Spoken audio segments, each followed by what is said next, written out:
I'm here with the head coach of Team Kazakhstan, Coach Matteo. Now, Coach Matteo, first of all, you've had a great tournament so far. You pushed China to the limit in that game earlier this week. What is basketball like in Kazakhstan? It seems like it's grown leaps and bounds.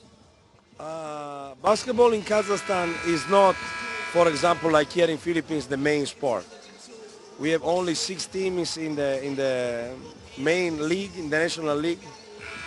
This is why with Astana Club, we play even the VTB league, the league where there are the top teams of former Soviet Union, you know, like Khimki Moscow, CSKA Moscow, or Zalgiris Kaunas, Lietuvos Rytas, and so on. This is why even Federation decided to ask me to be, and was a great honor for me to be the head coach of the team, because I coached the best, almost the best Kazakhstan players, almost 5 or 6 of them.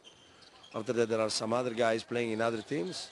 And this was, for me, the most difficult thing, because honestly speaking, up to infrastructures, you know, gyms and so on, we play in a huge arena of 12,000 seats, very really modern. But other clubs in Kazakhstan play in small gyms of, I don't know, 200 persons, something like that. Some of them not parquet, you know, and so it's not that easy to equalize the level of attention, of concentration, of intensity during practice of 2 teams of players coming from so different experiences. But anyway, the Kazakh guys are very hard workers. They did their best during the preparation. We missed some pre-season games. We played only 4 scrimmages, and maybe it's too few. This is why we have been growing up during the competition, starting from the first game against Thailand. After the game against China, where we were very close to win, my opinion, up 1 at 3 minutes at the end, I think first of all we got some body problems with some main player of ours, like Jerry Johnson, like Misha Yestigniev. And second, maybe we have been thinking maybe too much about the possibility to play the quarterfinals, then focusing over the day-by-day games, you know. But I am sure that in a do-or-die game, being completely underdog, we can produce our basketball, and we can be, I mean, at least a tough competitor of Philippines.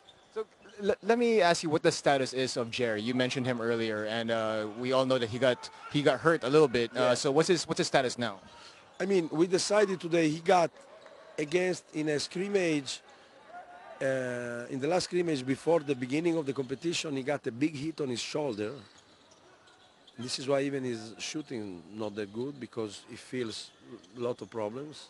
In the same time, because he lost maybe half of the preparation, he has big muscles in his legs, and now he has a little elongation in some muscle behind the leg. I don't know the name in English, but he's an unbelievable athlete, great guy and great person.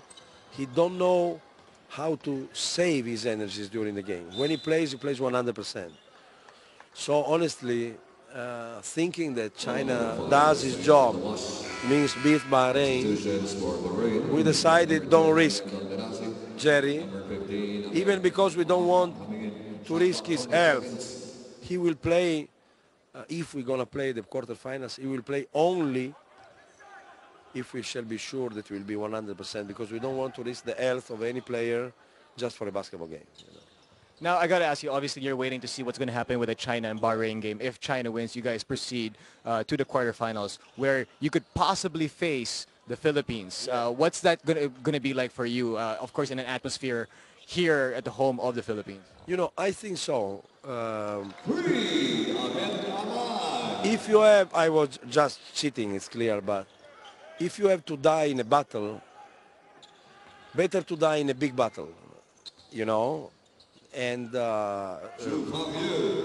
basketball-wise, the game against Philippines is supposed to be a great battle because of the crowd, because of the level and the quality of the Philippines coaching staff, because of the quality of the players of Philippines. So at the end of the story, if you have to play, better to play in front of 22,000 persons than in front of parents and relatives of the players, of the opponents, you know. So this is why, I mean, I hope, honestly speaking, I hope to play against Philippines, knowing that we are completely underdog, but knowing even that for the improvement of my young guys, coming most of all coming from Kazakhstan league without any kind of international experience, to have the chance to play a game like that should mean, doesn't matter the result, a great lesson for their future, you know. In the same time, it's clear that when the ref jumps the ball, we are tied, you know, and so after that we see what's going on. Congratulations on the tournament so far, and good to meet you. Good luck to everybody, and thanks a lot to Philippines hospitality. Okay. Thank you.